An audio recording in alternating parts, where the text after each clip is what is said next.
কিবা দুৰ্নীতি হৈছে, লুণ্ঠন হৈছে না পেপাৰত লেখকেন এটা সময়ত ইণ্টাৰিম বডি চলি থাকে কিবা গোটেই ঝামেলা।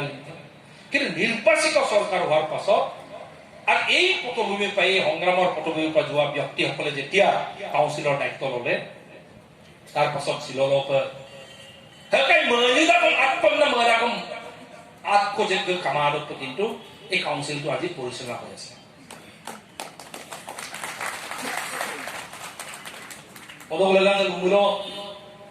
আজি কাউন্সিল এটা যে হ'ল সেইটো সাধাৰণ বিষয় হ'ব। কিন্তু যিসকলে এই সংগ্ৰামত আজি ৩৫ বছৰ ৩০ বছৰ রাজু মাধবক মুলুক গুরু রাজুক দিন লোককে বহুতো আঞ্চলিক সিনেমা আঞ্চলিক লোককে ওয়ালিং গোলা জি লোককে টিএমপি কে ইয়াৰ নামে মান তো সেই দিনৰ পৰা যিসকলে সংগ্ৰাম কৰিছে বুলুক লগাম কিন্তু এইটো এটা সপোন বাস্তৱ হোৱা বিষয়। মিচিঙে পায় যি পামায় যে এটা সপোন আছিল, আজি এইটো বাস্তৱ। আজি এইটো প্ৰশ্ন নাই আৰু মিচিং কাউন্সিল পায়ে পামায় এইটো প্ৰশ্নটো নাই আৰু অকলকে মিচিং কাউন্সিল এইটো আৰু প্ৰশ্ন নাই আৰু কিমানখন গাঁও ঘৰে মিচিং স্বায়ত্তশাসিত পৰিষদ গঠন হৈছে সেই প্ৰশ্ন নাই আৰু মিচিং অট'নমাছ কাউন্সিল এৰিয়াটো অসুবিধা সেই প্ৰশ্ন নাই আৰু সেইবোৰ প্ৰশ্ন মীমাংসা হ'ল আৰু মীমাংসা হোৱাৰ মূল আজি পৰিৱৰ্তনৰ মূল আজি মই ৰাজহুৱাভাৱে এএমপি কে এমএমকে মীমাংসা আৰু এই আজি ৩০-৩৫ বছৰ যিসকল খাটিছে ডক্টৰ ৰণোজ পেগুৰ পৰা আৰম্ভ কৰি মোৰ আঞ্চলিক পৰ্যায়লৈকে যিসকলে খাটি মেলি সংগ্ৰাম কৰিছে আজি ৩৫ বছৰ বুলি মই ধন্যবাদ দিব লাগিব বুলুক কাৰণে।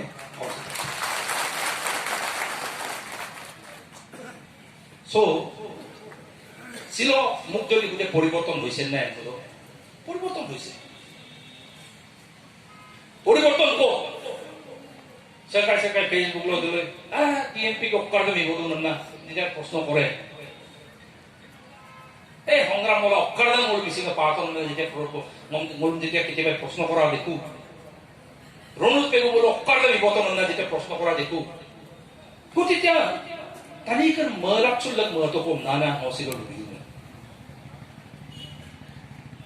চিলন আমেৰিকাত থাকিলেও ইউৰোপত থাকিলেও দিল্লীত থাকিলেও কিন্তু মিচিং পানীৰ লগাম আমংযোগ্য দুম চৰকাৰ দুম এটা ৰাজনৈতিক ব্যৱস্থা এটা প্ৰশাসনিক ব্যৱস্থা আমাৰ আছে না বুকু ফুলাই ক'ব পৰা এটা পৰিৱেশ হ'ল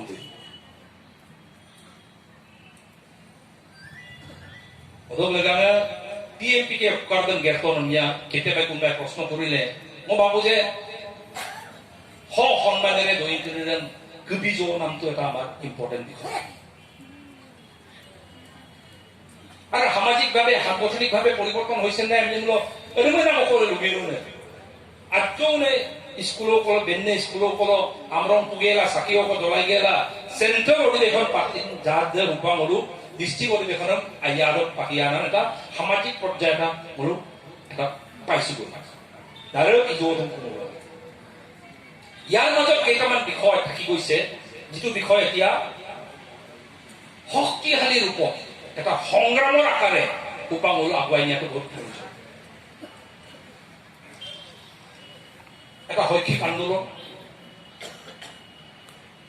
তাৰমানে এটা একাডেমিক এটা মুভমেণ্ট প্ৰয়োজন। মই এইকেইদিন স্কুল খুলিলে মই দৌৰ স্কুল খুলিছে আৰু মুখ্যমন্ত্ৰী ডাঙৰীয়া ডক্টৰ হিমন্ত বিশ্ব শৰ্মা শিক্ষামন্ত্ৰী মুলুক ডক্টৰ ৰণোজ পেগু এইখন গভৰ্ণমেণ্টে এতিয়া এটা এনেকুৱা এটা এজেণ্ডা লৈছে যে সঁচা অৰ্থত অসম যদি এটা শক্তিশালী অসম হ'ব লাগে অসমৰ সমাজ ব্যৱস্থা যদি এটা শক্তিশালী সমাজ ব্যৱস্থা হ'ব লাগে তেনেহ'লে অসমে উৎপাদনৰ বিষয়ত স্বনিৰ্ভৰশীল হ'ব লাগিব। এটা উৎপাদনৰ বিষয়ে আমি আমবুলাম উপাংগুলো আৰু দনাম আমবুলাম আৰু যিমান দৰকাৰী প্ৰডাকশ্যন কৰিব নোৱাৰো এফচিআই গুদাম এফচিআই চাউল আহি আছে সমবায়ৰ চাউল আহি আছে পাঞ্জাবৰ চাউল আহিছে সব আপুক দবদুৰ মূল আপুদে শুকান অন্ধ্ৰৰ মা ৱেষ্ট বেংগলৰ আপুদম দল সালানিয়ম গেলা সালানিয়মৰ কাম হল অন্ধ্ৰপ্ৰদেশৰ সালানিয়ম খুবাক এএমচি ইউপি বিহাৰৰ গাহৰি এতিয়া প্ৰায়ভাগ আহি আছে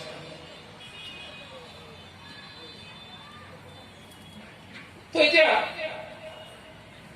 স্বনিৰ্ভৰশীল যদি হ'ব লাগে এটা শক্তিশালী অসম যদি হ'ব লাগে তেনেহলে কৰবাত নহলে কৰবাত এই যে প্ৰডাকশ্যনৰ ব্যৱস্থাটো কৰবাত নহলে কৰবাত আমি নিজে স্বনিৰ্ভৰশীল হ'ব পৰাকে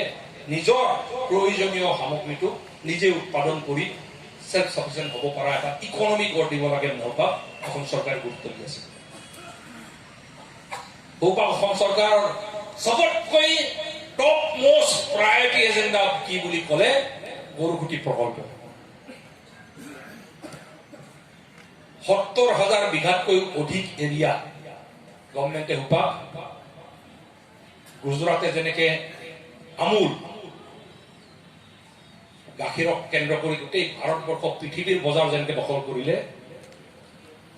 এনেকুৱা এটা কোঅপাৰেটিভ মুভমেণ্ট অসমত নতুনকে লঞ্চ কৰি অসমখনক স্বনিৰ্ভৰশীল কমচে কম এগ্ৰ ইকনমিটোক স্বনিৰ্ভৰশীল কৰিবলৈ গভৰ্ণমেণ্টে এতিয়া ডাঙৰ এজেণ্ডা লৈছে আৰু বিশেষ কৈছে টাকা মুলুক দৌলুং আৰাম কৰি দক মুলুক বিমা মজন আজনী গুণাবদম সো ইয়াত যেতিয়া গৰুকুটি প্ৰকল্প গাখীৰৰ উৎপাদনৰ ক্ষেত্ৰত স্বনিৰ্ভৰশীল হ'ব লাগে ধান উৎপাদনৰ ক্ষেত্ৰত স্বনিৰ্ভৰশীল হ'ব লাগে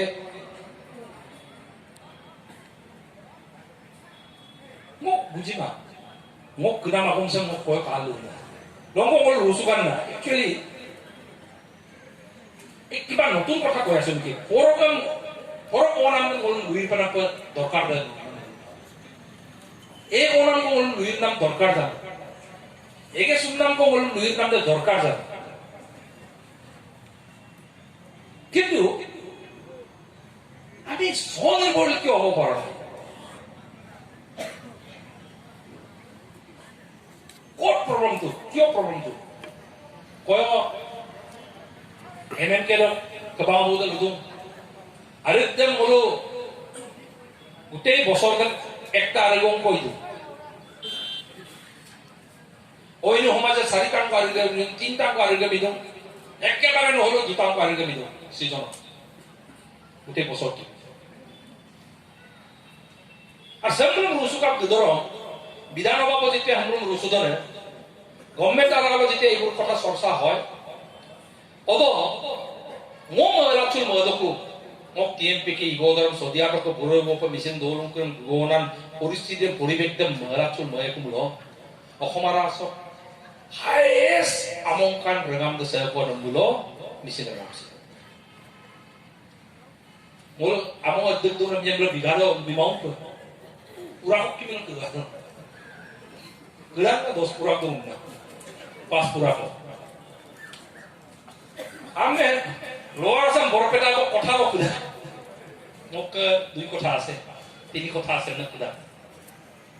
Jega jega biga lo kuda. Mok 10 biga ase na. Misinga dolu kebo mlo pura lo kuda. Ar misinga len ko jega do adi jega do kumulo pero pura sin mamang pahar lo kuda. Bah আপনার কিমান মাটি আছে না বলছেন তো এর পাহাড় তো এই 5টা পাহাড় তো আমার ও উপাক্সিনে দিলে মাজন দুবই মুলো পাসিঘাট দুবই মুলো না পাসিঘাট হাইওয়ে তালে দুগা আরে গেটা তো দুগা মার কে কম সাক তাহলে দৌলু দো ভাই সবকে আমুক দৌলু দো পার্টি লোক মুলুক কাম সব মুলুক কাম তাহলে এক প্রকার চাবলৈ গলে মোক অৰুণাচলত সম্মাব অসমৰ আচৰিত আমংকান জাত দয়াকৰণ যেগুলো আবায়াং আমংকান জাত দয়াকৰণে মিছিলে বিধ্বস্তলা ব্ৰহ্মপুত্ৰই আমাৰ বহুত মাটি খালে এইটো বেলেগ বিষয় এটা কিছুমান পৰিকল্পনা হৈ আছে একদম ঐৰাম ঘাটৰ পৰা আৰম্ভ কৰি 3 মাইল ঘাটৰ পৰা আৰম্ভ কৰি একেবাৰে কাৰেণ্ট চাপৰি দপ নৈ পাৰে পাৰে গোটেই ইৰোশ্যন প্ৰটেকশ্যন মেজাৰ্ছ ল'ব পৰাকে ডাঙৰ প্ৰজেক্ট কিছুমান আমি লৈ আছো যদি সেইবোৰ যদি সফল হৈ যায় তাৰমানে কি জোনাই মহকুমা আছে আজি 75 বছৰ ভাৰত স্বাধীন হোৱাৰ পাছত মথৰি কামান মহকুমা হৈ আছে কিন্তু যোৱা বছৰ গলো প্ৰথমবাৰ মথৰি আৰম্ভ কৰিছো এতিয়া একেবাৰে চেঙাজান ঘাটলৈকে মথৰি অলৰেডি পৰিকল্পনা হয় ফেজ উপক 3টা ফেজত টেন্ডাৰ হৈ গৈছে তাৰ পাছত ইৰোশ্যন প্ৰটেকশ্যন মেজাৰ্ছৰ কাৰণে সাৰ্ভে হৈ আছে যদি সেইবোৰ যদি হৈ যায় একদম ঐৰাম ঘাটৰ পৰা আৰম্ভ কৰি গোটেই চেঙাজান দপ জোনাই মহকুমাৰ নৈ পাৰে পাৰে হাজাৰ হাজাৰ লাখ লাখ বিঘা লাইডাল ডিস্টার্ব ডাক না 뭐 কেতিয়াবা মজা আমাদের পাওয়াটো কোনো না যুদ্ধ চলি আছে সকলেকে আমাদের অকলকান না অকলগুলো অকলকান যুদ্ধ চলি আছে এইবোৰ পঞ্চায়ত না এরকম কি কাজ করা একে যুদ্ধ হবে দৌড়ুম যুদ্ধ হবে কিন্তু লেনজেকু আর লেকুমাঙ্গো হুপাক আমক কাটা জাহাজে তোলা কিন্তু এই মাটিটোৰ সৎ ব্যৱহাৰ কেনেকে কৰা যায় এই বিষয়টো টিএমপি কেমকে বিমক বাং পানক বাং আগম কবাং দীর্ঘ কবাং এইটো এটা সামাজিক আন্দোলনৰ নিচাজনী মূল আগুৱাই লৈ নাযাওঁ সে বলো কেৱল স্বায়ত্তখন নহয় এখন সুন্দৰ গণতান্ত্ৰিক ব্যৱস্থা আৰু প্ৰগতিৰ সমাজ ব্যৱস্থা এইটো বিফল হ'ব স্বায়ত্তখন পায় মন সরকার তাও আয়সা শিক্ষিত মাদুন ঠিক আছে পাইব নরক ওমরাম আদায় করে না তাওলান না পুরো টিএমপি কিছু লাগিয়ে বলো আমরা তাওলান না বা এমএনকে এর তো মিসিং নিমাক কবা এই সাত তখন পানা লাগানো বাড়ি কবা এমনকে এই জাতীয় পরিবর্তন পার্টি গেলা আয়সা ওটা ভঙ্গলে কোনে না তাওলান না সংগ্রাম তো মলে যাইব শিক্ষিত পাব দেব কিন্তু যিসকলে নাজানে মোৰ দলিলৰ লিখা আছে যে কেৱল স্বায়ত্তখন নহয় এখন সুন্দৰ গণতান্ত্ৰিক প্ৰগতিশীল সমাজ ব্যৱস্থাৰ কাৰণে লিখিছে এটা সুন্দৰ গণতান্ত্ৰিক প্ৰগতিশীল ব্যৱস্থা কেতিয়া হ'ব